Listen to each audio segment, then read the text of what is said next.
Hello मेरे प्रिय छात्रों, क्लासमेट गुरुजी में आपका स्वागत है। थंबनेल देखकर आपको पता ही चल गया होगा कि आज का क्लास कितना इम्पोर्टेंट है। गणित के टॉप 6 प्रश्न जो लगातार 10 वर्षों से बार बार पूछे जा रहे हैं। ये अति महत्वपूर्ण प्रश्न है जो आपको पेपर में छपने वाले प्रश्न में शामिल है। वीडियो को बिना स्किप किए हुए पूरा देखें ताकि आपको सभी सवाल सही से समझ में आए और अपने दोस्तों को शेयर भी करें। तो लाइक और शेयर आइए ठोक लीजिए देखते महाकाल हैं का। आज का दबा के पहला लाइक और शेयर प्रश्न। ठोक लीजिए। बिंदु 4,5 तथा -3,2 के बीच की दूरी ज्ञात करें। आइए, ये दूरी सूत्र पर आधारित सवाल है जो नियामक ज्यामिति से है। बहुत ही इंपॉर्टेंट क्वेश्चन, आइए देख लेते हैं। बिंदु 4,5 और -3,2 से लिख सकते हैं a बराबर 4,5 तथा b बराबर -3,2। इसे हम x1 कहते हैं, इसे y1, ये x2 और ये हो गया हम लोग का y2। आइए दूरी सूत्र से, दूरी सूत्र बराबर क्या होता है? तो दूरी सूत्र होता है AB बराबर √x1 - x2 का whole square plus y1 - y2 का होल स्क्वायर, पूरा अंडर रूट में रहेगा। आइए जो जो मान दिया गया है उसे रख लेते हैं।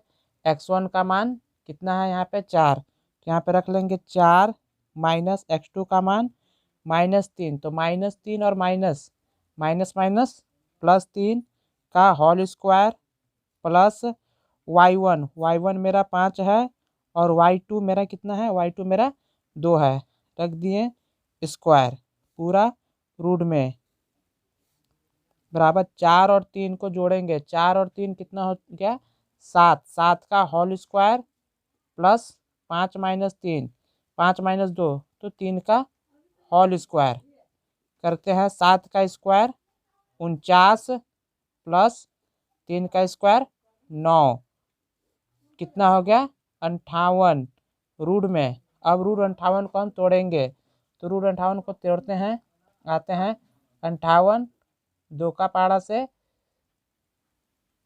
2 बार में और 9 बार में नहीं कटेगा, यानी इसका आंसर हो जाएगा √58 आंसर। पहला प्रश्न दूरी सूत्र पे। आइए देखते हैं आज का दूसरा प्रश्न। एक वृत्त के चतुर्थांश का क्षेत्रफल ज्ञात करें यदि इसकी परिधि 44 सेंटीमीटर है। इम्पोर्टेंट सवाल है, ये एग्जाम में बहुत बार पूछा गया सवाल है। आइए देखते हैं। वृत्त के चतुर्थांश का क्षेत्रफल परिधि दिया गया है, प्रश्न से हल लिखते हैं। देखते हैं वृत्त की परिधि, वृत्त की परिधि कितना दिया हुआ है? वृत्त की परिधि दिया हुआ है 44 सेंटीमीटर। हम लोग जानते हैं क्या कि वृत्त की परिधि कितनी होती है? वृत्त की परिधि होती है 2πr बराबर में 44। मान रखते हैं 2 का मान 2, पाई का मान 22/7, आर हम लोग का नहीं दिया गया है, आर निकाल लेते हैं। आर बराबर में 44, काटते हैं 22 का पारा से 44 2 बार में कटेगा और इधर से 2 ये कट गया। अब इसको लिखेंगे हम आर बराबर 7। तो वृत्त के चतुर्थांश का क्षेत्रफल अब लिखेंगे प्रश्न से, इसलिए वृत्त के चतुर्थांश का क्षेत्रफल बराबर में क्या होता है सूत्र, πr²/4। आइए मान रखते हैं सबका। पाई का मान, आइए यहाँ पे देखते हैं, पाई का मान 22, आर का मान 7 × 7 और नीचे 4 × 7। ये पाई 22/7 पाई का मान हो गया, 7 आर मेरा है, ये आर है और ये 4/4 चतुर्थांश। काटते हैं 7 से 7 कट गया, 4 का पारा 2 का पारा से 2 बार में, 2 का पारा से 1 बार में, यानी इसका आंसर हो गया 11 × 77/2 सेंटीमीटर स्क्वायर आंसर। आइए देखते हैं आज का तीसरा प्रश्न जो बहुत ही महत्वपूर्ण है। देखते हैं, ये सवाल बहुत बार एग्जाम में पूछा गया है। भिन्न के रूप में बदलना है तो 2,7 के ऊपर बार को p/q यानी भिन्न के रूप में बदले। देखते हैं सवाल को, चलिए हल करते हैं। हल बराबर दिया हुआ है, हम लोग मान लेते हैं 2x बराबर, मान लेते हैं x बराबर मान दे रखा है 2.7 बार। इसे लिख सकते हैं x बराबर में 2 पॉइंट रिक्योरिंग है तो 777 लिख सकते हैं। अब करेंगे क्या, अब लिखेंगे दोनों तरफ, करना क्या है, दोनों तरफ 10 से गुना करने पर, गुना कर लेते हैं। 10 को x से गुना करेंगे और 2.777 को 10 से गुना करेंगे। गुना करने के बाद ये हो गया 10x बराबर, इसको गुना किए तो हो गया 27.77। हम इसे 1 मान लेते हैं और इसे समीकरण 2 मान लेते हैं। अब क्या करेंगे, समीकरण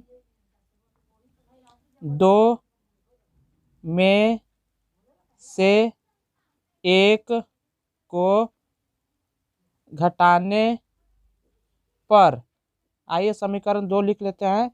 10x बराबर में 27.77 समीकरण 2 हो गया। समीकरण 1 लिखते हैं, x बराबर में 2.77 हो गया। आइए देखते हैं, इसे घटाते हैं। समीकरण 1 घटाते हैं, 10 और ये 1, 10 और ये 1, 10 में से 1 घटा 9x बराबर में ये 0.7 में से 2 गया 5 और यहाँ पे 2, यानी मान आया, कितना मान आया, मान आया हमारा 9x बराबर में 25। इसलिए x बराबर में 25/9 जो भिन्न के रूप में टूट गया सरलतम मान। ये हो गया इसका आंसर, तीसरा का आंसर। आइए देखते हैं अब आज का चौथा सवाल, सेम प्रश्न पे आधारित सवाल है। आइए देख लेते हैं। आइए देखते हैं 4 नंबर प्रश्न दिया हुआ है 0.16 के ऊपर रिक्योरिंग को p/q के रूप में बदले। चलिए देखते हैं, हल से कर दिए। यहाँ पे मान लिए x बराबर कितना दिया रखा है 0.16 का रिक्योरिंग, इसे लिख सकते हैं x बराबर में 0.1666। अब क्या करना है, अब हमें दोनों तरफ 10 से गुना करना है। कर लेते हैं, दोनों तरफ 10 से गुना करने पर, तो 10 से गुना कर लेते हैं दोनों तरफ। तो यहाँ x को 10 से गुना करेंगे तो 10x और 0.16 को 10 से गुना करेंगे तो 1.666 हो जाएगा। अब इसे हम समीकरण 2 मान लेते हैं, ये हम लोग का 1 है। आइए दोबारा क्या करेंगे, अब देखिए यहाँ पर रिक्योरिंग के 0 दशमलव के बाद 1 अंक 2 अंक है, तो हम लोग इसे फिर 10 से गुना करेंगे। पुनः लिखेंगे, पुनः 10 से दोनों तरफ गुना करने पर देखते हैं 10x को हम लोग अगर 10 से गुना करें तो 10x को 10 दाहिया 100x बराबर में लिख सकते हैं हम लोग। इसको भी 10 से गुना करेंगे तो 16.66 आ गया। इसे हम समीकरण 3 मान लेते हैं। अब चलते हैं आगे, इसे अब क्या करेंगे, अब लिखेंगे समीकरण या प्रश्न 3 में से 2 को घटाने पर आइए अब 3 में से 2 को हम घटा लेते हैं। यहाँ पर देख लेते हैं 3 नंबर मेरा कितना है, 100x बराबर में 16.66 में से 10x बराबर 1.66 को घटाते हैं। आ गया, घटा लेते हैं इसे हम। तो 100 में से 10 गया 90x बराबर में 0 0 6 में से गया 5 1 यानी 15।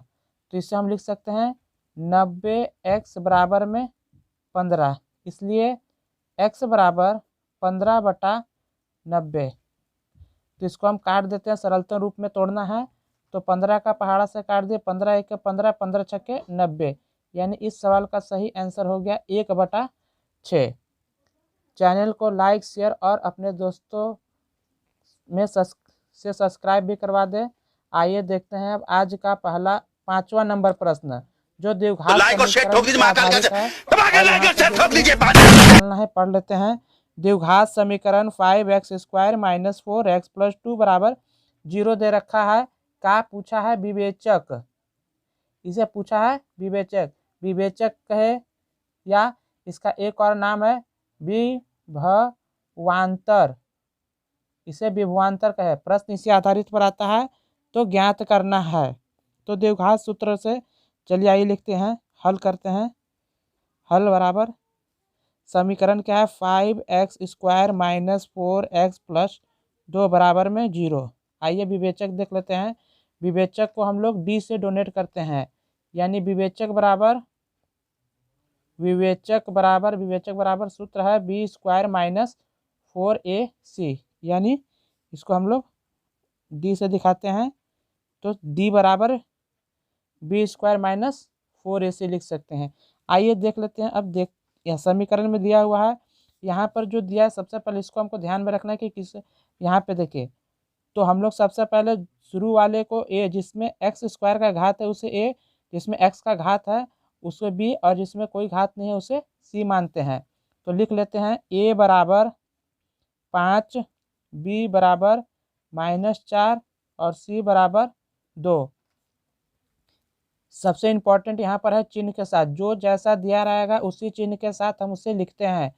जैसे +5 हमारा प्लस में था तो प्लस में 5 लिखे, b मेरा माइनस में था तो हम लोग माइनस में लिखे, और c मेरा प्लस में था तो हम प्लस में लिखे। आइए अब इसे सूत्र पर रख कर देखते हैं। तो देखिए b², तो b मेरा कितना है 4, तो 4 का होल स्क्वायर -4 गुना a मेरा कितना है 5 और c मेरा कितना है 2, गुना कर लेते हैं। 4 का स्क्वायर 16 - 5 चौक 20, 20 दूनी 40। आइए इसे घटाते हैं। 40 में से 16 घटाना है तो 10 में से 6 गया 4 और 3 में से 1 गया 2। साइन माइनस का बड़ा था, चिन्ह के लिए जो बड़ा होता है वही चिन्ह प्रयोग करते हैं। तो -40 बड़ा था तो यहाँ पर माइनस, यानी इसका विवेचक हो गया -24 आंसर। आइए आज का अंतिम सवाल देखते हैं, सवाल नंबर 6। हल प्रश्न पढ़ लेते हैं। 1.8 का रिक्योरिंग को p/q के रूप में बदले। सवाल लिख लेते हैं। तो यहाँ पर हम लोग इसे पुनः मानेंगे x बराबर 1.8 बार, या x बराबर 1.888 लिख सकते हैं। फिर लिखेंगे दोनों तरफ 10 से गुना करने पर, दोनों तरफ 10 से गुना करने पर, दोनों तरफ 10 से गुना करने पर। आइए गुना कर लेते हैं। 10x को 10 से गुना करेंगे तो 10x, और 1.888 को 10 से गुना कर लेते हैं। गुना करने का तरीका बता देता हूँ, देखिए हो गया। इसे 1 और इसे 2 लिख सकते हैं। आइए अब समीकरण 2 से 1 को घटाने पर, आइए लिख लेते हैं 10x बराबर में 18.88 और x बराबर में 1.88। घटा देते हैं 0 0, 8 में से गया 7, ये 17 और इसे 9x। तो 9x बराबर में हम लिख सकते हैं 17। अब आगे तो x 9x बराबर 17, तो हम लिख सकते हैं देयरफॉर x, या इसलिए x बराबर 17/9। ये हो गया हम लोग का सरलतम भिन्न रूप में। आइए देखते हैं दशमलव को गुना हम कैसे करते हैं आसान से। ध्यान रखिएगा, देखिए अगर दिया हुआ है 2.6 को 10 से गुना करना है, तब कुछ नहीं करते हैं हम लोग, जो पीछे पॉइंट के बाद जो बगल का नंबर होगा सिर्फ उससे आगे कर दीजिए। गुना हो गया तो यानी इसका आंसर कितना आ जाएगा 26। अगर 0.72 को गुना करना है 10 से तो क्या आएगा, पॉइंट के जस्ट बगल में 7 है तो हम लोग सिर्फ 7 को आगे कर देंगे तो 7 और हो जाएगा 0.2। ये हो गया आंसर गुना करने का। वीडियो को पूरा देखने के लिए आप सभी का धन्यवाद। क्लासमेट गुरुजी चैनल को लाइक, सब्सक्राइब और अपने दोस्तों में शेयर अवश्य करें। तो लाइक और शेयर ठोक दीजिए महाकाल का, दबा के लाइक और शेयर ठोक धन्यवाद। दीजिए।